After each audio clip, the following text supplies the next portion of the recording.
രമ്യ സൂചിപ്പിച്ചതുപോലെ തന്നെ നമുക്കറിയാം ഈ യുദ്ധം 107 ദിവസം നീണ്ടുനിന്ന ഒരു സംഘർഷത്തിനാണ് ഇപ്പോൾ അവസാനമായിരിക്കുന്നത്. ആദ്യ സമയം മുതൽ തന്നെ ഇറാനും അമേരിക്കയും തമ്മിൽ വലിയ രീതിയിലുള്ള സംഘർഷാവസ്ഥയൊക്കെ നിലനിന്നിരുന്നു. അതിനിടയിലാണ് ഇപ്പോൾ സമാധാന കരാറിലേക്ക് എത്തുന്നത്. എന്നാൽ നെതന്യാഹുവിന്റെ ഒരു പ്രതികരണമാണ് ഏറ്റവും ഭയപ്പെടുത്തുന്നത്. കാരണം ഈ പോരാട്ടം അവസാനിച്ചിട്ടില്ല എന്നുള്ളതാണ് ഇപ്പോൾ ഇസ്രായേൽ പ്രധാനമന്ത്രിയുടെ ഒരു പ്രതികരണമായി വന്നിരിക്കുന്നത്. ഈ പശ്ചിമേഷ്യൻ യുദ്ധം അവസാനിപ്പിക്കാനുള്ള കരാറിൽ ഇരു രാജ്യങ്ങൾ ഒപ്പിട്ടിട്ടുണ്ട്. എന്നാലും ഈ പോരാട്ടം അവസാനിപ്പിച്ചിട്ടില്ല എന്നുള്ളതാണ് നെതന്യാഹുവിന്റെ പ്രതികരണം. അത് ഏത് തരത്തിലാകും ഇനി ഈ ഒരു സംഘർഷാവസ്ഥയെ അല്ലെങ്കിൽ സമാധാന കരാറിനെ ബാധിക്കുക എന്നുള്ളത് വരും സമയങ്ങൾ മാത്രമേ അറിയാൻ സാധിക്കുകയുള്ളൂ. എന്തായാലും ഈ ജനീവയിലാണ് പാകിസ്ഥാന്റെ നേതൃത്വത്തിൽ വെള്ളിയാഴ്ച ഈ സമാധാന കരാറിൽ ഔദ്യോഗികമായുള്ള ഒരു ഒപ്പിടൽ ചടങ്ങ് നടക്കുന്നത്. നിലവിൽ ഇപ്പോൾ ഈ കരട് കരാറിൽ അമേരിക്കയും ഇറാനും അംഗീകരിച്ചിട്ടുണ്ട്.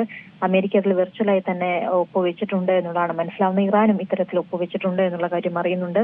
ഇതിലിനി ഔദ്യോഗികമായിട്ട് ഉള്ളൊരു ഒപ്പിടൽ ചടങ്ങ് വെള്ളിയാഴ്ചയാണ് നടക്കുന്നത്. ഈ നമുക്കറിയാം ഏപ്രിൽ 8-നായിരുന്നു ഒരു താൽക്കാലിക വെടിനിർത്തൽ പ്രാബല്യത്തിൽ വന്നത്. അത് 60 ദിവസത്തേക്ക് കൂടി നീട്ടാൻ ലക്ഷ്യമിട്ടുള്ളതായിരുന്നു ഇപ്പോഴുള്ള കരാർ. ഇനി ഇറാൻ മുന്നോട്ട് വെച്ചിട്ടുള്ള ഈ ഒരു കരാറിൽ പ്രധാനമായിട്ടും ലെബനനിലെ വെടിനിർത്തലും കൂടി ഉൾപ്പെട്ടിട്ടുണ്ട് എന്നുള്ളതാണ് മനസ്സിലാവുന്നത്. അങ്ങനെ നോക്കുമ്പോൾ സമാധാനത്തിലേക്കാണ് കാര്യങ്ങൾ പോകുന്നത് എന്നുള്ളത് ഈ ഘട്ടത്തിൽ നമുക്ക് പറയാൻ കഴിയുന്നുണ്ട്. അതോടൊപ്പം തന്നെ ഈ ഹോർമുസ് കടലെടുക്കുമായി ബന്ധപ്പെട്ടുള്ള വലിയ ചർച്ചകൾ നടന്നിരുന്നു. അത് വെള്ളിയാഴ്ച തന്നെ തുറക്കുമെന്നുള്ള വിവരം കൂടി ഔദ്യോഗികമായി അമേരിക്ക അറിയിക്കുന്നുണ്ട്. ഒപ്പം തന്നെ പാത ടോൾരഹിതമാകുമെന്നുള്ള കാര്യവും ട്രംപ് അറിയിച്ചിട്ടുണ്ട്.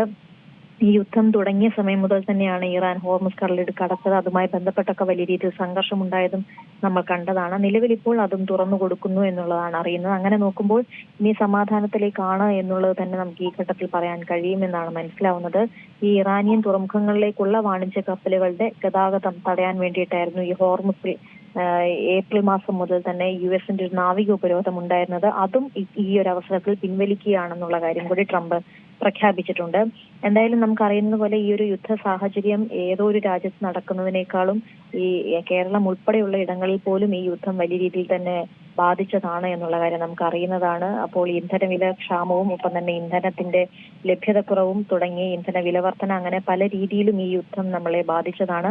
അതിനൊക്കെ ഇപ്പോൾ ഒരു വിരാമമാകുന്നുണ്ട് എന്നുള്ളത് ഈ ഘട്ടത്തിൽ നമുക്ക് പറയാൻ സാധിക്കുന്നുണ്ട്. ഹോർമുസ് കടലിടുക്ക് തുറക്കുകയും കൂടി ചെയ്യുമ്പോൾ കപ്പലുകൾ ഓരോന്നായി തന്നെ നീങ്ങി തുടങ്ങും. അങ്ങനെയാകുമ്പോൾ ഈ ഒരു ഉപരോധവും എല്ലാം അവസാനിപ്പിച്ചുകൊണ്ടുള്ള യുഎസിന്റെ നീക്കം കൂടി തുടങ്ങിയ സാഹചര്യത്തിൽ ഹോർമുസ് കടലിടുക്ക് തുറക്കുമ്പോൾ അത് കൃത്യമായി തന്നെ കപ്പലുകൾക്കുള്ള യാത്ര സുഗമമാകുമെന്നുള്ള കാര്യം ഉറപ്പാണ്. എന്തായാലും 107 ദിവസമാണ് ഈ ഒരു സംഘർഷം തുടർന്നു നിന്നിരുന്നത്. അതിനാണ് ഇപ്പോൾ എന്തായാലും ഒരു അവസാനമായിരിക്കുന്നത്. ഈ യുദ്ധം അവസാനിപ്പിക്കാനുള്ള കരാറിൽ ഇരു രാജ്യങ്ങളും ഒപ്പുവെച്ചിട്ടുണ്ട്. ഔദ്യോഗികമായുള്ള ഒരു ഒപ്പിടൽ അല്ലെങ്കിൽ ഔദ്യോഗികമായിട്ടുള്ള ഒരു കരാറിലേക്ക് ഈ വെള്ളിയാഴ്ച തന്നെ കടക്കുമെന്നുള്ളതാണ് മനസ്സിലാവുന്നത്.